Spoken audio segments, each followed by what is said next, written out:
So I'm not really gonna make this video long. I'm just gonna really explain a lot of things with NXT Heat Wave and just specifically the main event because I don't really care about any of the other matches.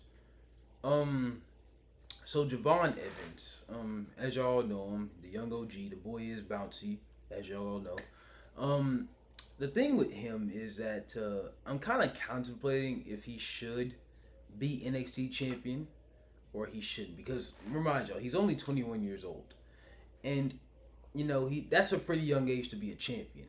But you may make the argument that Roxanne won the NXT Women's Championship her first reign at 20 years old, and Tyler Bate was NXT UK champion at 19 years old, and all this other stuff. That's not kind of the point. See, my point is that one, there is no real build up to this match between Oba and Javon. Like, the number one contenders match happened this week specifically. Like, and it gets to a point where, is this kind of a Daniel Bryan angle? And the only reason I'm saying this is because I was watching the Wrestling Observer guy, what's his name? Dave Meltzer's sidekick. I think his name is Brian.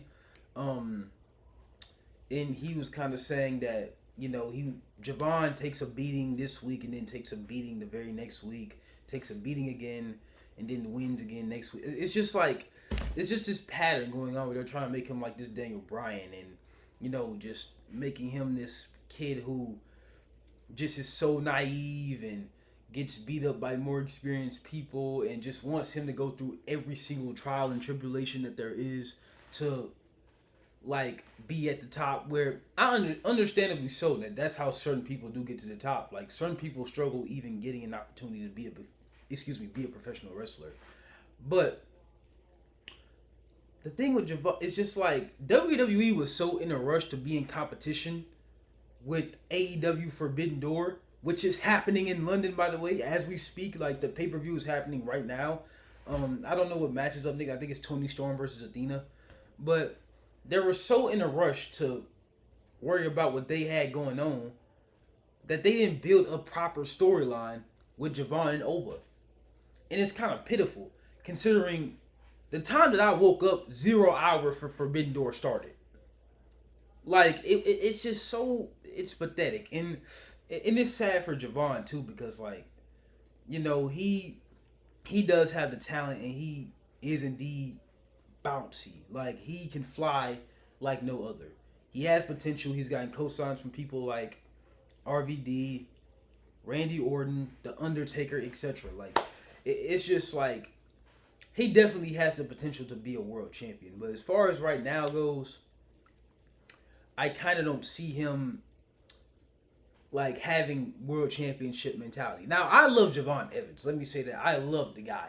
He reminds me a lot of myself. He's being himself on TV, and you don't really get that a lot with people in WWE. So I am a big fan of Javon Evans. But as far as like everything goes, aside from his in-ring skill and his confidence and his personality, you need to have every single tool there is to be a world champion. When it comes to promo skills, when it comes to in-ring skills, when it comes to doing the media, when it comes to, interacting with the fans. Like, it's just a lot of stuff that goes into being a world champion. And Trick Williams has told him this. It's one thing to win a world championship, but to keep it is a whole nother field to run on. And you can't really do that just harboring off of one skill. Now, Javon, now I understand, Roxanne was kind of a baby face where she was kind of naive, didn't really know too much about the business yet, and she's grown into this person who, like, she held the NXT Women's Championship the second time for 9 months until she lost it in January.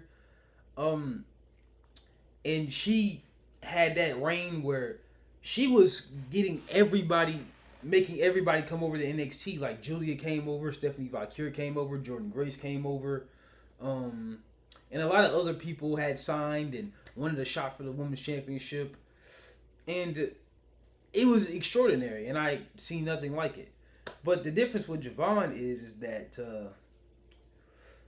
I don't think that he's has the mentality to have a championship reign that's longer than like a few, like 2 months. Like, but I love Javon. Hopefully, he can prove me wrong. Um, I didn't really want to make this video too long, like I said. It was just kind of like my opinions in a long format video because I did have a lot to say. I could have put this in short form. I could have put this in a TikTok form video, but I just kind of wanted to do a YouTube, kind of give y'all my thoughts about it because I had a lot to say and I had a lot of stacks of things to say. But yeah, that's kind of my point. I don't think that Javon is at championship mentality yet. I want to remind y'all that he's only 21 years old, like I said. And yes, he does have potential, but the future's really not here yet, and hopefully he can prove me wrong tonight. Which I do hope he wins, honestly, because Oba, for fuck's sakes, the guy needs to go in the main roster for all I fucking care. There's not enough big men. But yeah, that's kind of my opinion about that. And yeah, Javon, I love you. I hope you win. And yeah, I love y'all. I'll see you guys in the next one. Peace.